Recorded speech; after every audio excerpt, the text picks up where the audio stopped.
Welcome back to Buddy and the Boss, guys, and today the boss is getting ready to leave his accommodation here at the motel, all thanks to the corrupt housing pathways. That's Housing New South Wales, and I'm talking the Lismore office, and everything that they've done has been absolutely against their contract that we sign once we go on to this housing plan.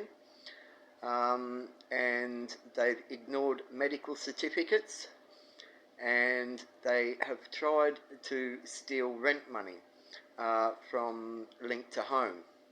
Now, I actually went into the office the other week, as I told you on my previous video, and it's funny that both staff from NDIS and the housing department were all in a meeting, and in both offices no one could help any clients.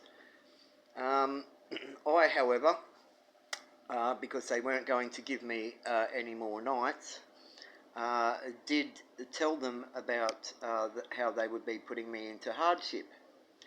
So they extended it for 3 more nights. What they should have done is taken it through to the Monday when I get paid. Now, they have the bank records, and before I sign the bank records, they have all this information in front of them. And they know that once you pay rent or your co-contribution, that is 1 week's basically accommodation paid. And the previous nights that you get when you first come in before you sign the documents is paid through Link to Home. And I'm hearing that the motel isn't getting paid correctly as well. Now, here's Buddy and the bosses, well, the bosses I should say. Buddy's no longer with us, but I do have his bed still and his lead and some other things. But here we are, all packed up. We've got our army bag packed again. We've got our sleeping bag. I haven't got a tent yet, but I've got the helmet, the shoes, I've got the bike over there, some other clothes I've got to put away, and the frying pan and stuff I'm just going to have to leave behind, because we can't take that with us when we're going to be living homeless again. All thanks to you guys at Lismore housing, and what we're going to do is literally I've got all this food in here I've got to take as well, but we're going to ring the ombudsman tomorrow, and we haven't heard back from the housing minister yet, but we'll get another shoot another email to her. Also, I think I might hit up 60 Minutes and stuff like that. But look, there's Doge going on in America, and Jacinta Price is going to be a Doge thing here. So I think that this would be a good starting point for Doge to have a look at. Because if you look at the American, the pension and all that sort of stuff, in their office, and it's probably the same tactics that Australia uses, but they were paying people on the pension that were like 300 and something years old, from 100 and something right up to 300 years old. So there's billions and billions and billions of dollars going to these people, or these fake people. So look, what's to say it's no different here in Australia? And it seems to be the same playbook. And so look, our Prime Minister's corrupt. He obviously is working with the Chinese because he's held back information with the warships and stuff like that, and he lied about their getting permission. They never had permission to do that, and our Prime Minister's been caught out lying. So you can't trust the government, and you can't trust these housing things. Now, I know they're stealing money, it's obvious. So look, I've got a weekend, and these guys have put me in hardship because I've got no money. I had to go to Lifeline today and get one of those food vouchers, and I still haven't got a tent. Now, this housing place in Lismore, New South Wales Homes, I think they call it, they have still not given me a caseworker. I've put 2 requests in for a caseworker, but like I said, there's no one in the offices. So where are these people? Because not many people are walking into the offices either, which means to say this must be going on for a while, that there's no one directly to talk to. So is it like in America where all these people just aren't there? They go home, they get paid just to not be in the office or to have meetings during office hours when clients are supposed to be able to access all these managers and other staff. When I walked into the office, there was only one lady and one security guard to deal with everyone, and everyone was just getting rejected until I walked in there. And like I said last night, she tried to escalate it, and I called the security over because I'm onto that sort of stuff. I know how they work and what they do, and how they want to get rid of people. And if they don't want to, they got no point to argue. They will try and escalate the conversation, so the other person that's doing it rough will lose their temper, and they usually get thrown out. But that's through frustration because of how these people, and it's a technique, how these people do that.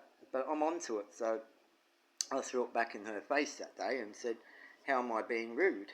And then next minute, once I told her that you're going to be putting me in hardship, she went back and she'd seen her overseer out the back, who made a decision to give me 3 more nights. But they have my bank details and they know I get paid every Monday, and I haven't been asked to leave here or anything like that. It's just them, and we signed a contract because it's a pathway plan, and they make you jump through all these hoops, even though, like, apply for housing when you haven't got ID or anything like that, or any rental references, and they just expect you to apply for housing, and that's just not possible. And that's why they're supposed to give you a caseworker. And I haven't received one. I haven't received a call for one. I put 2 applications. All the evidence is there. Link to Home has all that information. I've got a complaint in. It's been over 15 days now. I haven't heard back from the complaints. I've had a social worker from Centrelink ring up the thing. I've got no answer back from them. So we're getting no answers. We're just getting kicked out. Everyone's just getting kicked out left, right and centre. And it's like they're trying to get back rent when, like I said, Link to Home actually pays for the first nights when you get off the street. So if your payday is Monday, say, and you go into Link to Home gets you accommodation from, say, Thursday to your Monday, you don't pay for that. Then on the Monday, you got to fill out a form and that, but then you pay a contribution, which New South Wales Homes pays for the rest. So I paid my contribution. On the Tuesday, I'm getting told to leave. So look, they could just take that money themselves, right? So I've stayed 5 nights. They keep that money, but then they can book someone else in. Do you see how that works? And that's why they're kicking people out and they're making it hard for people. But I'm going to expose it. It's getting exposed. I'm homeless tomorrow.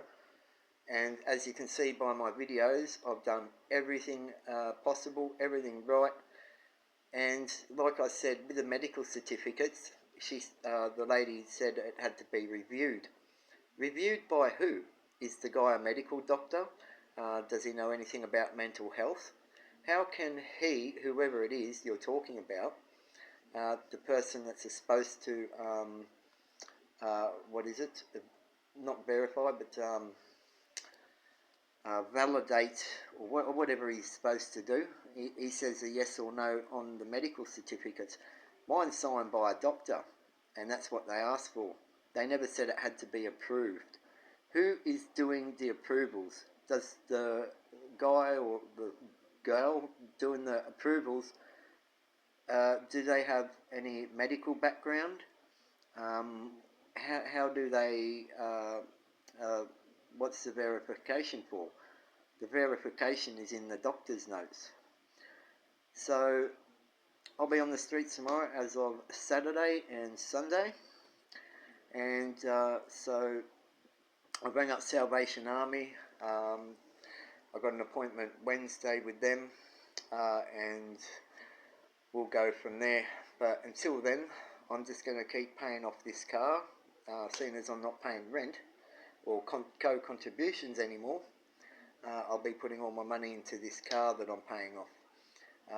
So I need another $1,500 real quick, but we'll just keep paying it off as much as we can out of my pension, and we'll just be sleeping in a tent, because that car will just be the end of our homelessness. I'll be set then. I won't have to worry about all this bullshit, but it doesn't mean I'm not going to keep exposing it. Just because I'm out of this motel, I will expose it. I have a whole list of names written down that I'm going to reveal tomorrow. Lismore Housing, all the workers there.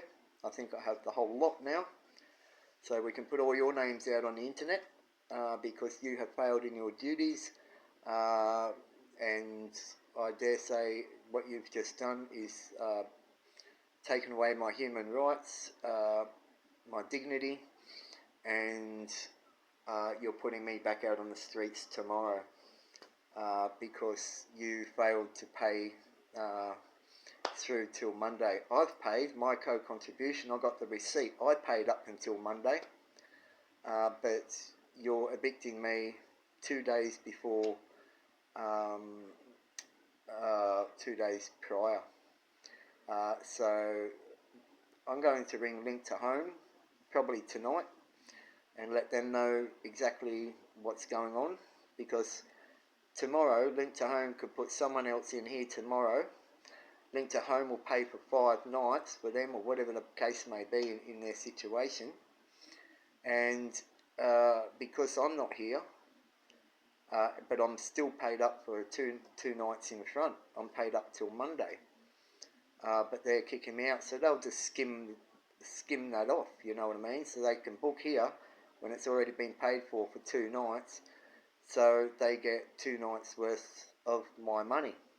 And they're doing that to a lot of people, and when you add up all the numbers, that's a lot of money. That's probably hundreds of thousands of dollars all over the Tweed area. So there's a big scam going on, and I am going to get every government department that I can, and try and have these guys audited and investigated, because I'm sick of being made homeless by tyrants. I was made homeless by the fucking Edmonton corrupt police up in Cairns. I've been persecuted and fucking hounded by them, and then I've been bullied by Byron police and moved along from fucking everywhere. I've got no help from any agencies in regard to housing, even though I'm high on the housing list. And now I'm being kicked out by these people when they haven't followed their own contract. They're breaching their contract that we signed, and I think there's a lot more going on, because a lot of people that are in this situation, going through this and going through homes, they're probably not educated enough, or can't be bothered fighting, or have drug addictions, or whatever the case may be. But these people are not taking their due diligence in looking at the person individually. It's just unbelievable what's going on here. It's full corruption. And like I said on one of my videos, this could be one of the biggest stories to hit the internet eventually, because this one, I can prove is corrupt. Even I can prove it. And everything I can prove everything from my phone records to phone conversations to paperwork that I have here. That's what I do now. I expose corruption. So Lismore and Lismore office homes, get ready to lose your jobs, because I'm not going to stop until all of you are out of there, and we are going to have you audited and investigated, okay? And all because you're making us homeless tomorrow, and I've got to carry all that shit on that bike. I've got no tent, and I've got nothing else. I've got computer equipment and all sorts of stuff. So that's it. You guys have messed with the wrong compadre. Anyway, I'm going to keep it short because I've got work to do. This is Buddy and the Boss, exposing all you tyrants. Stay strong, stay resilient, and never ever give up. Buddy and the Boss, I'm the boss, out.